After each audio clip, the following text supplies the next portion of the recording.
నా పరిసరాల పరిశుభ్రత కొరకు ప్రతిరోజు కొంత సమయం కేటాయిస్తానని నా వంతు కృషిగా స్వచ్ఛతా కార్యక్రమాల కొరకు శ్రమదానం చేసి పరిశుభ్ర ఆంధ్రప్రదేశ్ సాధించే సంకల్పానికి కట్టుబడి ఉంటానని ఈరోజు పరిశుభ్రత గురించి నేను వేసిన ఈ ముందడుగు ఆంధ్రప్రదేశ్ రాష్ట్రాన్ని శుభ్రపరచడంలో సహాయం చేస్తుందని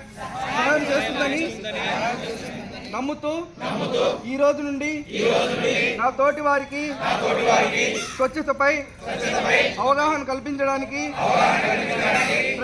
ప్రయత్నిస్తానని మన ఆంధ్రప్రదేశ్ను స్వచ్ఛ ఆంధ్రప్రదేశ్గా తీర్చిదిద్దేటట్లు నా వంతు కృషి చేస్తానని ప్రమాణం చేస్తున్నాను. జై స్వర్ణాంధ్ర, జై స్వచ్ఛాంధ్ర, జై హింద్.